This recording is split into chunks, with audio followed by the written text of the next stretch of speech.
kerancuan yang dibawakan oleh orang-orang yang menyimpang. Dan ini tentunya tugas para ulama. Dan mereka telah menjalankan tugas ini. Ya, mereka tidak segan-segan ya untuk membantah ahlul bidah.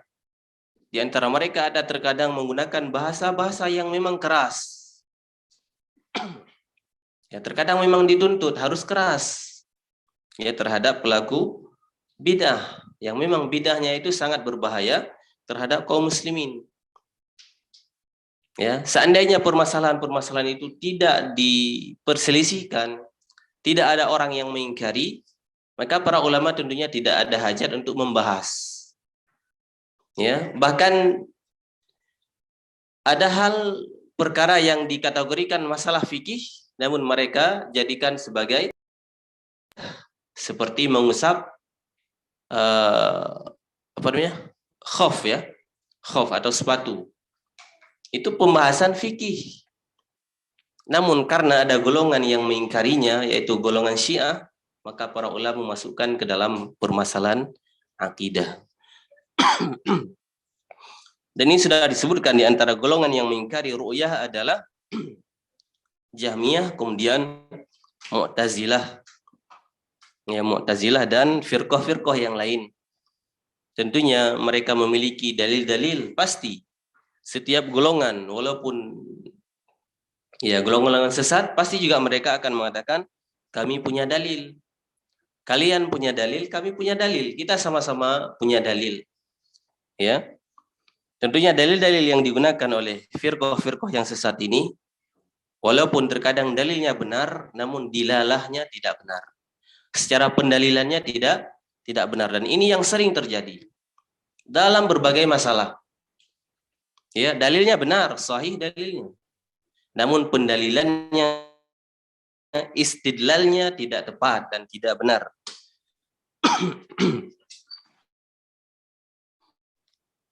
Ya, sebelumnya kita telah menyebutkan dalil yang dibawakan oleh orang-orang Mu'tazilah untuk menolak bahwa Allah dapat dilihat. Allah mengatakan walan lan tarani. Engkau wahai Musa tidak akan melihatku. Nah, ini sudah kita sebutkan bantahannya. Lan itu tidak artinya bukan selama-lamanya. Kemudian dalil yang kedua yang digunakan adalah firman Allah di dalam surah Al-An'am. Allah mengatakan la tudrikuhul absar. Ya, la tudrikuhul absar. Allah itu tidak bisa didapati oleh pandangan, oleh penglihatan. Maka dijelaskan oleh Al-Imam Ibnu Abil Aiz Al-Hanafi rahimahullah, beliau katakan ayat ini menunjukkan bahwa Allah itu maha besar. Iya, karena agungnya Allah Subhanahu wa taala, maka Allah tidak bisa dijangkau. Dalam artian bukan tidak bisa dilihat. Ya. Karena Allah mengatakan di kisah Nabi Musa alaihissalam, falamma tara al-jam'an qala ashabu Musa inna lamudrakun. Jadi ketika dua golongan besar, yaitu pasukan Fir'aun dan pengikut Nabi Musa alaihissalam sudah berhadapan, ya, Nabi Musa dikejar dan pasukan Fir'aun telah melihat pasukan Nabi Musa dan Nabi Musa, sehingga ashabu Musa, sahabat-sahabat Nabi Musa mengatakan inna lamudrakun, sungguh kita ini akan ditangkap, akan didapati oleh Fir'aun dan bala tentaranya. Namun kata Nabi Musa, qala kalla, sekali-kali tidak. Inna ma'iya rabbi sayahdin, karena bersamaku ada Tuhanku, Rabbku, sungguh dia akan memberikan jalan petunjuk, jalan keluar. Ya, dan benar Allah berikan jalan keluar ya terhadap kaum muslimin ketika itu. Nah, dari ayat ini Nabi Musa alaihissalam tidak menafikan ru'yah. Artinya pasukan Fir'aun bisa melihat Nabi Musa dan kaum muslimin. Ya, namun mereka tidak akan menantinya. Ya, la mudrakun. Sahabat Nabi Musa mengatakan kita ini pasti akan karena di depan mereka adalah laut. Ya, di belakang musuh. Mereka tidak ada jalan lain untuk melarikan diri. Maka mereka mengatakan la mudrakun, kita akan didapati, akan ditangkap. Ya. Jadi di sini beda antara idrok dan ru'yah, ya. Makanya idrok adalah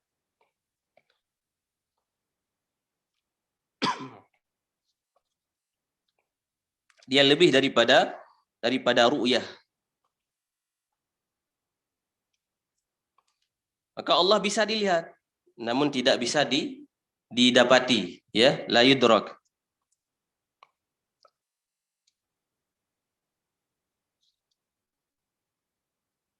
Ya, sebagaimana bintang, ya, matahari, bulan, kita bisa melihat matahari, bisa melihat bulan, bisa melihat bintang, namun kita tidak bisa mendapati, ya, benda-benda tersebut. Nah, ini beda antara idrak dan ru'yah. Ini jawaban terhadap ayat ini yang digunakan oleh orang-orang Mu'tazilah.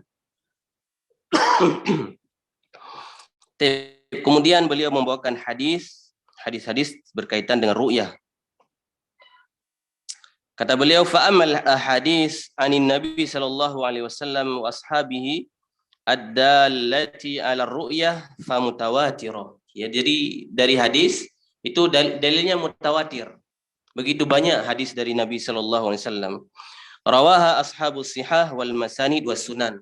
Ini hadis ini bisa dilihat di kitab Sahih Bukhari, kitab Sahih Muslim, di kitab Musnad, Masanid, ya, Musnad Imam Ahmad dan musnad-musnad yang lain. Musnad Imam Asy-Syafi'i. Demikian juga Sunan Abu Dawud, Tirmizi, Ibnu Majah, An-Nasa'i, dan juga di dalam kitab-kitab hadis yang lain. Hadis yang pertama yang beliau bawakan, hadis yang diriwayatkan oleh sahabat Abu Hurairah radhiyallahu anna nasan qalu, bahwasanya manusia mengatakan, ya Rasulullah, wahai Rasulullah, hal nara rabbana yaumal qiyamah, apakah kita akan melihat Rabb kita pada hari kiamat? Faqala Rasulullah sallallahu alaihi wasallam, hal tudarruna fi ru'yatil qamar lailatal badr, apakah kalian akan berdesak-desakan atau akan terhalangi daripada melihat bulan di malam al-badr, ya, bulan purnama, di malam ke-15. Itu begitu jelas kita dapat melihat bulan. Maka sahabat menjawab, la ya Rasulullah, tentunya tidak wahai Rasulullah. Qala hal tudarruna fi syamsi laisa dunaha sahab, apakah ada yang menghalangi kalian melihat matahari pada hari yang tidak ada awan, artinya harinya cerah, tidak ada yang menutupi matahari, apakah kalian, ya, susah melihatnya? Tentunya para sahabat mengatakan, la, tidak. Qala fa innakum tarawnahu kadzalik, ya, demikian juga kalian melihat Allah Subhanahu wa taala jelas, tidak berdesak-desakan, tidak samar-samar, sangat jelas. Al hadis akhrajahu fis sahihain. Jadi hadis ini riwayat Bukhari dan Muslim. Ya, riwayatnya panjang, beliau ringkas.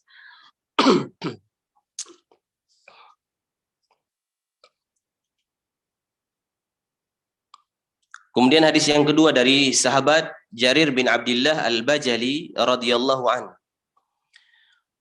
Beliau mengatakan, kunna julusan ma'an Nabi sallallahu alaihi wasallam. Kami duduk bersama Nabi sallallahu alaihi wasallam. Fanadhara ilal qamari lailata 14. Kemudian Nabi melihat bulan pada malam 14. Ya, sudah sangat jelas bulannya, sangat besar. Faqal innakum satarawna rabbakum iyanan. Nabi lalu bersabda, kalian akan melihat Rabb kalian iyanan, ya, dengan penglihatan mata, kedua mata. Kama tarawna hadza la tudammuna fi ru'yati, sebagaimana kalian melihat bulan ini dan kalian tidak berdesak-desakan dalam melihat Allah Subhanahu wa taala. Hadis ini juga dikeluarkan oleh Al-Imam Bukhari dan Muslim.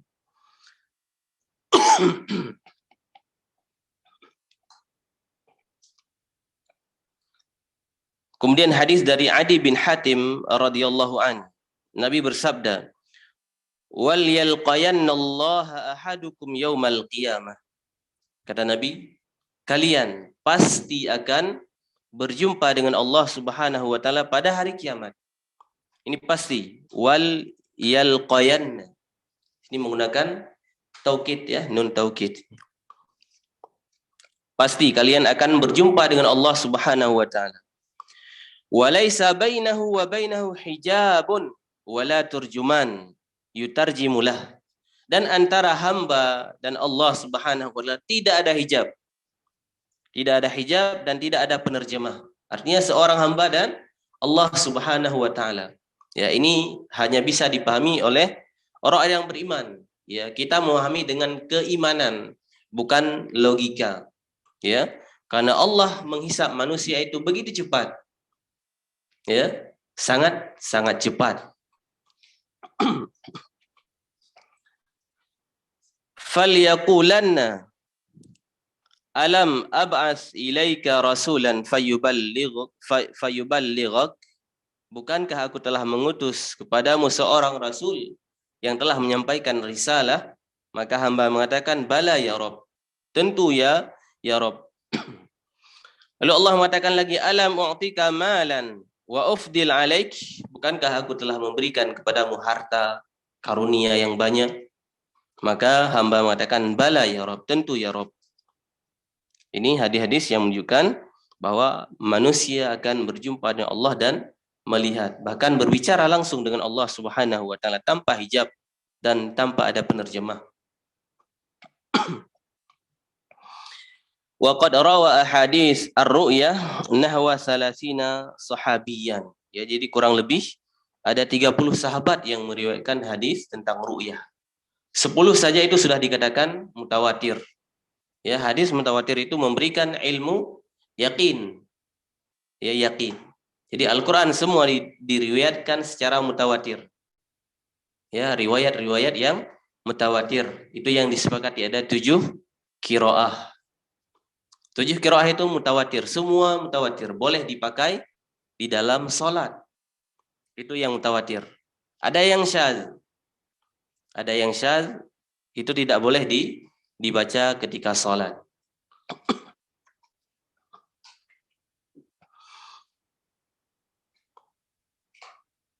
Wa man ahata biha ma'rifatan yaqta'u bi anna ar-rasul qalaha. Jadi karena begitu banyaknya para sahabat, maka ini memberikan ilmu yang yakin, qat'i, ya. Qat'i. Jadi para ulama memberikan sebuah kaidah di dalam meriwayatkan hadis, apabila para rawi ini yang jumlahnya banyak dan tempatnya berbeda-beda. Tempatnya berbeda-beda dan mereka tidak ada keperluan ya secara kebersamaan, mustahil mereka secara bersama-sama berdusta ya, karena tempatnya berbeda-beda meriwayatkan hadis yang sama ya, apalagi di zaman dahulu tidak ada yang namanya HP, WA ya, mereka itu mencari guru ya, berbulan-bulan mencari sebuah hadis. Jadi satu hadis diriwayatkan oleh banyak para rawi, setiap tabaqatnya banyak. Itu tidak mungkin mereka itu bersatu untuk berdusta. Maka ini bisa dipastikan hadisnya secara qat'i. Nabi mengatakan demikian. Maka kata beliau, seandainya ya beliau ingin membahas secara panjang lebar, tentunya akan membawakan hadis-hadis yang begitu banyak. Maka barang siapa yang ingin ya membaca hadis-hadis ini, maka hendaklah dia membaca kitab ya, kitab hadis, Sahih Bukhari, Sahih Muslim dan kitab Sunan. Wa man arada al-wuqufa 'alaiha falyuwadhib sima'al ahadits an-nabawiyah. Jadi hendaklah sering-sering mendengarkan hadis Nabi sallallahu alaihi wasallam. Ya, bisa mendengar atau kita yang membacanya. Ya. Itu ada sebagian ulama ya, sampai sekarang di Madinah. Ya, di Madinah ataupun di Mekah itu ada memang majelis khusus membaca hadis tanpa ada syarah.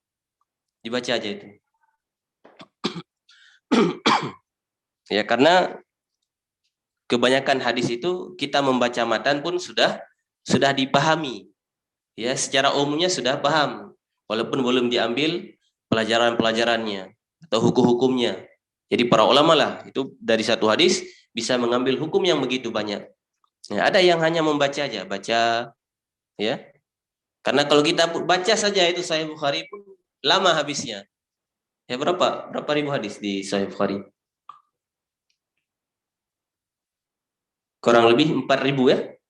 4.000 hadis. Kurang lebih segitu ya, 4.000 hadis. Apalagi kita baca pakai sanadnya. Ya, an fulan baru matan. Nah, banyak itu. Lama habisnya. Apalagi syarahnya itu. Lama habis. Itu saat Hakim ya, kaji hadis Sahih Bukhari itu puluhan tahun ya, baru selesai. Nah, beliau kaji Fathul Bari, syarah Sahih Bukhari. Fa inna fiha ma isbatir ru'yah. Jadi di hadis-hadis itu kita akan mendapati bahwa Nabi menetapkan bahwa kaum muslimin akan melihat Allah Subhanahu wa taala. Annahu yukallimu man syaa idza syaa. Dan juga di hadis-hadis tersebut kita akan mendapati bahwa Allah Subhanahu wa taala akan berbicara kepada hamba-hambanya. Kapan Allah berkehendak dan dengan siapa Allah berkehendak. Ya. Jadi Allah itu nggak boleh diatur oleh makhluk. Ya, kapan saja Allah ingin berbicara, Allah berbicara. Ya, ini berbeda dengan orang-orang yang menyimpang dalam masalah kalam yang sudah kita bahas. Ya, mereka hanya menetapkan kalam itu sifat kalam azali. Nggak boleh Allah sekarang berbicara. Dulu Allah, sifat Allah itu azali, kalam yang azali. Nggak boleh sekarang Allah berbicara. Nggak ada seperti itu. Ya. Sedangkan di Al-Quran Allah mengatakan Allah melakukan apa yang Allah kehendaki. Allah yaf'alu ma yurid. Ya, apa maksud Allah yaf'alu ma yurid? Kalau diatur-atur oleh manusia, nggak boleh begini, nggak boleh begitu. Ya, semua yang Allah inginkan, ya Allah lakukan. Kita nggak boleh protes. Kita cukup mengimani saja.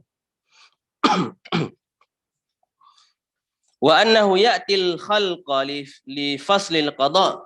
Dan Allah juga akan datang pada hari kiamat untuk ia memutuskan hukum terhadap hamba-hambanya pada hari kiamat. Wa jaa rabbuka wal malaku saffan saffa. Yang datang adalah wa jaa rabbuka. Ahli sunnah mengatakan ya Allah datang. Jadi ada seorang salaf mengatakan ya itu nanti pada hari kiamat. Kalau nanti Allah bisa, sekarang pun bisa. Ya, tentunya ini ayatnya memang nanti di hari kiamat. Tetap kita katakan Allah ada sifat maji, datang. Allah sebutkan wajaa rabbuka wal malaku saffan saffa. Adapun orang-orang yang menyimpang pasti ditakwil. Wajaa amru rabbika, yang datang adalah urusan atau keputusan Rabb kamu, Rabb kalian. Wa annahu fawqal alam. Dan Allah juga berada di atas alam.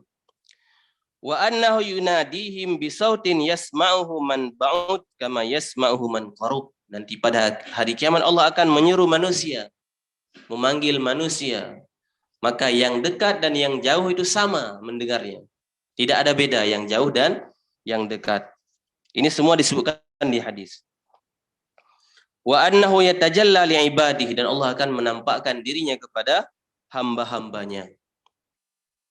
Wa annahu yadhak, dan Allah juga tertawa.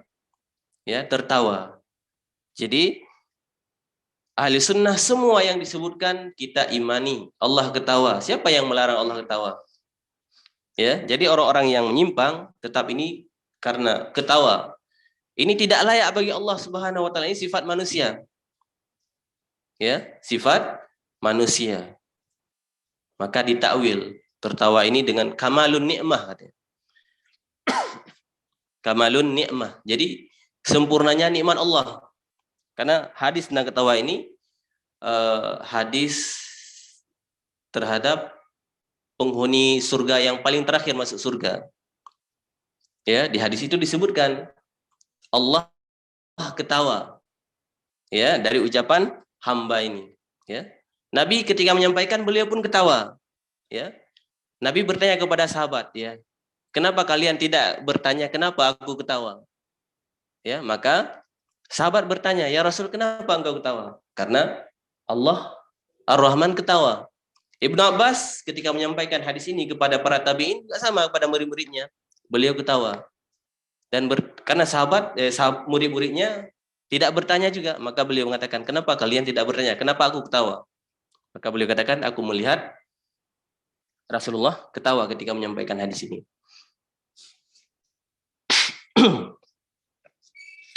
Ila ghairi dzalika minas sifat, dan sifat-sifat yang lainnya. Sifat Allah meletakkan kakinya di neraka juga disebutkan di hadis. Ya, sehingga neraka mengatakan qattun qat. Ya, ketika neraka mengatakan hal mim mazid, apakah masih ada? Di ayat Al-Qur'an ya. Neraka itu tidak akan penuh dia. Halim talati. Allah bertanya kepada neraka, apakah engkau sudah penuh? Maka dijawab oleh neraka, hal mim mazid, apakah masih ada? Ya, masih muat, masih ada di neraka. Ya, sehingga Allah meletakkan kakinya di neraka. Sehingga neraka mengatakan qattun, cukup. Ya, cukup kita imani. Jadi hadis yang banyak, allati sama'uha 'alal jahmiyah bimanzilatis sawa'i. Jadi hadis-hadis ini ya kalau didengar oleh orang-orang Jahmiyah itu seperti petir yang menyambar mereka.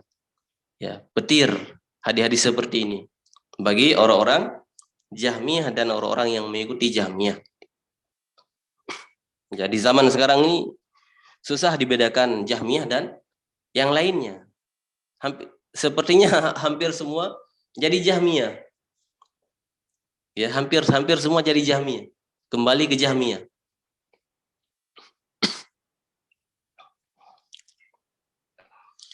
Kemudian beliau memperingatkan di sini, usuluddin la tu'allamu illa min kitabillah wa sunnati rasulih. La tu'lamu. Jadi usul agama yaitu tentang akidah, maka ini tidak bisa diketahui kecuali melalui kitab dan sunnah. Ini usul ya, yang sering disebutkan oleh para ulama kita. Ini usulnya. Atau juga disebut masdar talaqi. Ya, sumber pengambilan hukum. Masalah akidah, wabil khusus masalah akidah. Ya, masalah akidah tidak dimasukkan ijma ataupun qiyas. Ya, walaupun para ulama membahas ada qiyas. Ya, ada qiyas di dalam akidah itu, ada juga qiyasnya. Terkadang disebut qiyas min babil aula. Ya, min babil aula. Kalau makhluk ya dengan sifat-sifat tertentu itu dia menjadi sempurna makhluknya, maka bagi Allah itu lebih utama. Ya, lebih utama. Namun asalnya adalah Al-Qur'an dan Sunnah. Ini usul. Harus dari Al-Qur'an dan Sunnah, tidak boleh diambil dari qila wa qal. Dari ucapan-ucapan si fulan. Juga tidak bisa diambil dari tajribah. Jadi eksperimen ya. Apalagi dari perasaan, dari mimpi.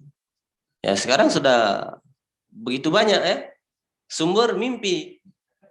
Ya, sumber dijadikan rujukan dalam masalah akidah, mimpi. Ya, dengan begitu mudahnya mereka mimpi Nabi sallallahu alaihi wasallam. Ya. Kemudian menerima hadis dari Nabi sallallahu alaihi wasallam. Bahkan bukan hanya mimpi, secara yaqazah disebutkan. Yaqazah itu secara dalam keadaan jaga. Bisa bertemu Nabi.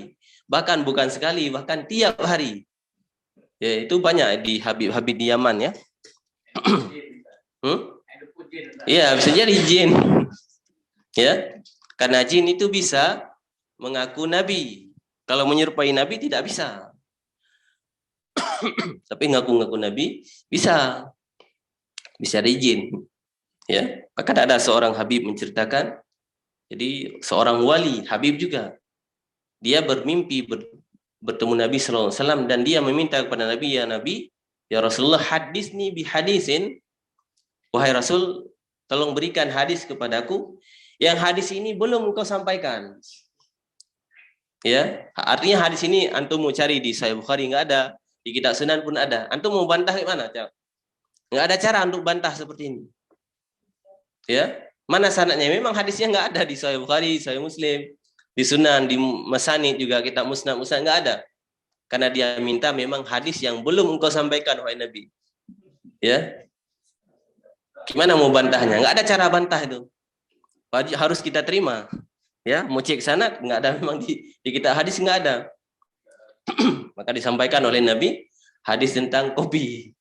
Ya, kopi. Ya, selama seorang hamba ya, di mulutnya masih ada rasa kopi, nah, itu dianggap ibadah.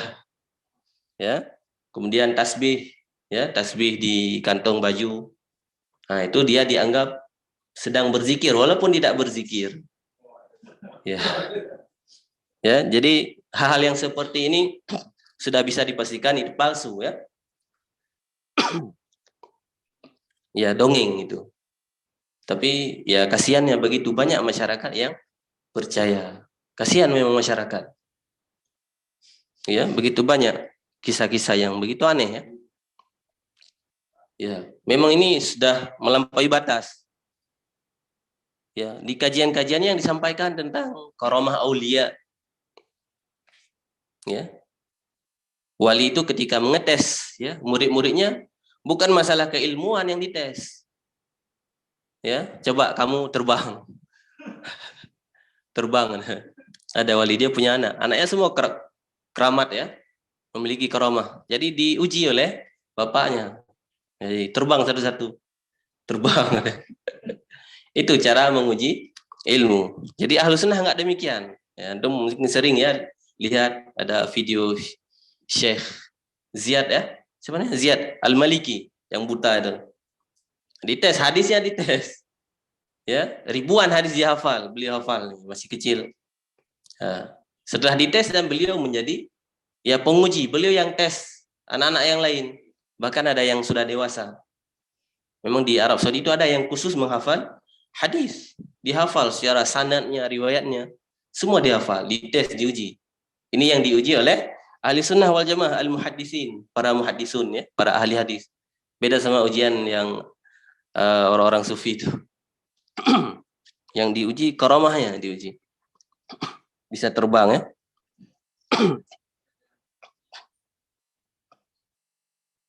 Ini kasihan, ya, masyarakat kasihan. Kan di mana-mana itu diceritakan.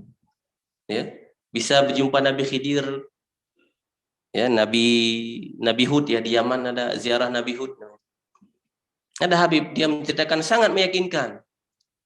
Ya, dia masuk di makam Nabi Hud, dia ziarah, dia melihat Nabi Hud sedang menangis di makam itu, ya. Sehingga dia bertanya, "Wahai ya Nabiullah, ya, limadza tabki? Kenapa engkau menangis?" Ya. Nabi Hud menjawab, "Ya, bagaimana saya tidak menangis? Ya, setiap orang yang datang ziarah ke sini, ya, dosa-dosanya itu dibebankan kepadaku, mereka diampuni." Coba. Enggak semangat orang ziarah ke situ. Jadi orang yang ziarah ke situ dosanya dibebankan kepada Nabi Hud. Mereka pulang ke situ bersih dosanya.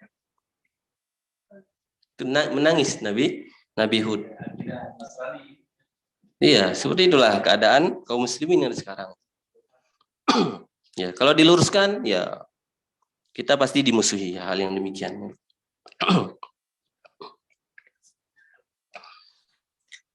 Wa kaifa ta'lamu usulu dinil Islam min ghairi kitabillah wa sunnati rasul. Ya, bagaimana kita mengenal usul akidah di agama Islam, ya, selain daripada Alkitab dan Sunnah? Wa kaifa yufassiru kitabullah bighairi ma fassarahu bihi rasuluhu wa ashabu rasulih. Lalu bagaimana menafsirkan Al-Qur'an bukan berdasarkan tafsiran Nabi dan tafsiran para sahabat Nabi? Ini tafsir banyak. Al-Quran bisa saja ditafsirkan oleh siapa saja. Ya, dia bisa bebas membawa kaidah-kaidah usul dalam mentafsir ayat-ayat Al-Quran. Namun kalau itu berbeda dengan tafsiran salaf, kita pastikan tafsirannya itu salah. Ya, salah. Termasuk juga tafsiran ayat-ayat kemudian dikait-kaitkan dengan pengobatan, ya. Ya, kayak pengobatan akhir zaman. Ada yang mengkaitkan cara pengobatan Nabi Ayub alaihissalam. Urqud birijlik, ya, hentaklah kakimu itu. Ya, itu dijadikan cara pengobatan. Ini nggak disebutkan oleh para ulama. Para ulama itu tahu ya ayat-ayat yang berkaitan dengan pengobatan. Itu mukjizat pada Nabi Ayub. Allah perintahkan beliau untuk menghentakkan kakinya karena akan mengeluarkan air. Beliau minum dari air itu kemudian mandi dan sembuh. Bukan karena hentakan itu. Ya hal yang seperti ini juga harus dihindari. Jadi kaidahnya setiap tafsir yang menyelisih tafsir salaf maka bisa dipastikan itu keliru. Ya. Demikian juga pendapat-pendapat yang lain ya, masalah fikih juga. Kalau salaf sudah sepakat maka tidak boleh diselisihi lagi. Kalau salaf ikhtilaf maka masih bisa mentarjih atau memilih salah satu dari pendapat salaf. Tidak boleh membuat pendapat yang ketiga.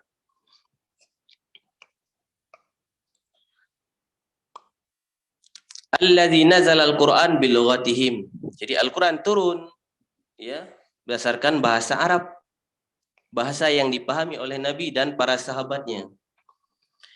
Wa qad qala Rasulullah sallallahu alaihi wasallam man qala fil Qur'an bi ra'yi falyatabawwa maq'adahu minan nar.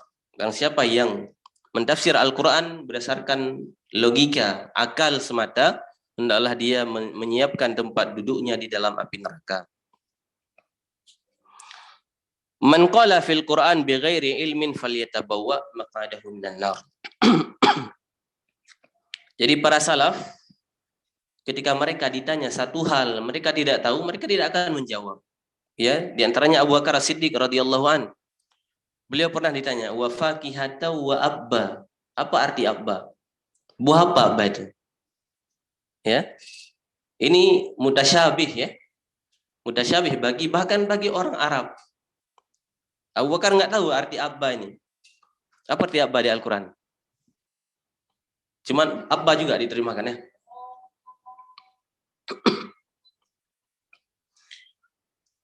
Mal'ab faqala ayyu sama'in tuzilluni wa ayyu ardin tuqillini idza qultu fi kitabillah ma la a'lam. Jadi kata beliau, langit mana yang bisa menaungiku ya, kemudian bumi mana yang bisa ya menampung beliau ya, apabila mengatakan sesuatu pada agama Allah, apalagi pada Al-Quran yang beliau tidak mengetahuinya, yang aku tidak ketahui. Abba itu beliau nggak tahu abba.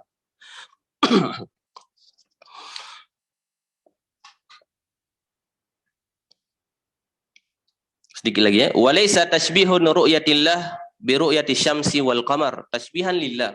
Jadi ketika Nabi menyebutkan kalian akan melihat Allah seperti melihat matahari atau bulan, ini bukan tashbih Allah dengan matahari. Bal huwa tashbihur ru'ya bir ru'yah. Jadi ini hanya mentashbih, menyamakan melihat. Ya. Seperti kita melihat matahari, begitulah melihat Allah. Bukan Allah seperti matahari. Cara melihatnya itu yang sama, melihat jelas. La tashbihul mar'i bil mar'i, bukan menyamakan yang dilihat dengan yang dilihat, matahari atau bulan dengan Allah. Lakin fi dalilun ala uluwillahi ala khalqi. Dan ini juga dalil bahwa Allah itu berada di atas makhluknya. Allah di tempat yang tinggi ya, kalau kita katakan tempat ya. Ini terserah mau katakan tempat atau bukan tempat. Sudah kita jelaskan ya. Kalau dikatakan maksud tempat, yang ada hanya Allah Subhanahu wa taala. Ya, tidak ada yang lain di luar alam. Wa illa fahal tuqalu ru'yatu bila muqabalah. Karena tidak bisa diterima oleh akal melihat tanpa ada berhadapan. Wa man qala yura la fil jihah. Adapun orang mengatakan Allah dilihat namun bukan di arah. Fal yuraji aqlah. Maka hendaklah dia ya memperbaiki akalnya. Ya, ini ada masalah berarti akalnya. Allah dilihat namun bukan dengan mata dan tanpa ada arah. Itu bukan lihat, dan orang Mu'tazilah nggak terima ini lihat. Ini menghayal namanya. Menghayal ya. Menghayal ini. Bukan dengan mata dan tidak ada arah yang dilihat. Ini namanya menghayal. Nah, ini hujah orang Mu'tazilah. Jadi daripada mengatakan Allah dilihat bukan dengan mata, juga tidak di arah, lebih baik nafikan aja sekalian. Allah tidak dapat dilihat, selesai. Jadi nggak tanggung-tanggung dia sesatnya.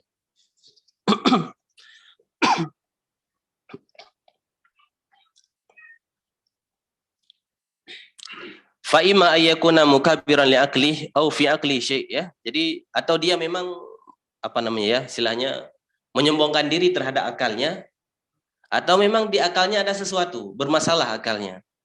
Jadi orang-orang menafikan jihah, arah.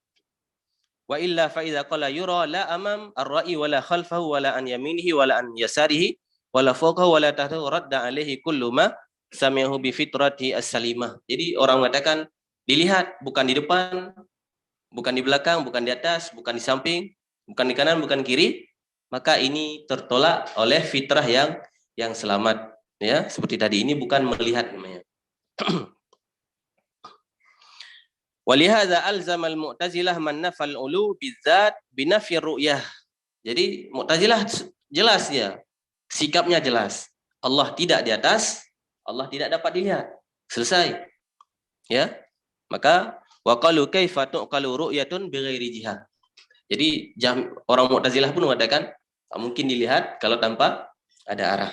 Maka harus dinafikan dua-duanya. Nafikan ulu, nafikan ru'yah. Kalau mau isbat ulu, maka isbatlah ru'yah. Hadza wallahu alam, yang dapat kita sampaikan. Kita akhiri, subhanakallahumma wa bihamdika asyhadu an la ilaha illa anta astaghfiruka wa atubu ilaik. Assalamualaikum warahmatullahi wabarakatuh.